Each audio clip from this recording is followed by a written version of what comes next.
Университеты США и Европы продолжают сотрудничать с ректорами белорусских учебных заведений, которые совершают преступления против студентов и преподавателей.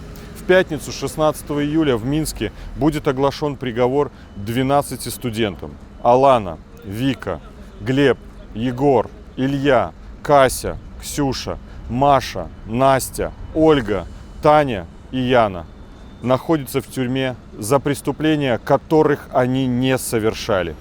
Показания против молодых людей дают преподаватели и деканы их собственных университетов. Но как получилось, что за все время протестов ни один белорусский университет не высказался в защиту студентов? Почему сотрудники администрации не просто не защищают студентов, но сами вызывают на них ОМОН, пишут заявления в милицию и увольняют преподавателей, которые осудили насилие? Причина в том, что белорусские университеты не автономны. Они жестко контролируются Министерством образования.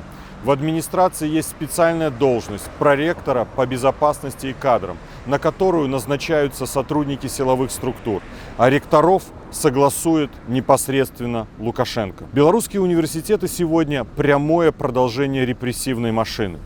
21 июня Евросоюз одобрил 4-й пакет санкций против режима Лукашенко. В него попали проректор и ректоры 4 белорусских университетов. По сути, европейские государства признали, что руководители этих учебных заведений – преступники, которые отвечают за идеологию и репрессии, а не защищают интересы студентов и преподавателей. Несмотря на это, ни один европейский университет до сих пор не пересмотрел сотрудничество с администрацией, которая отправляет своих студентов на скамью подсудимых. Больше 400 университетов Польши, Литвы, Италии, Германии, США и других стран до сих пор значатся партнерами преступных администраций. И это не просто символический жест. Тот факт, что со стороны университетов Европы и США не поступает даже осуждение действий их белорусских партнеров, создает ощущение безнаказанности и легитимизирует преступников в администрациях. Ассоциация белорусских студентов, независимые профсоюзы и гражданские активисты обращаются к зарубежным университетам с требованием заморозить любое сотрудничество с администрациями белорусских университетов. Петицию с соответствующими требованиями подписало больше 20 тысяч человек.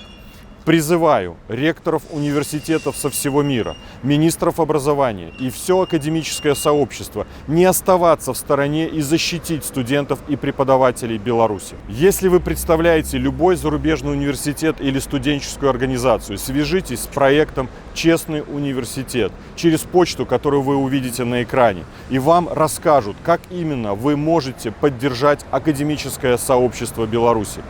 Свободу белорусским студентам, свободу всем политическим заключенным Беларуси.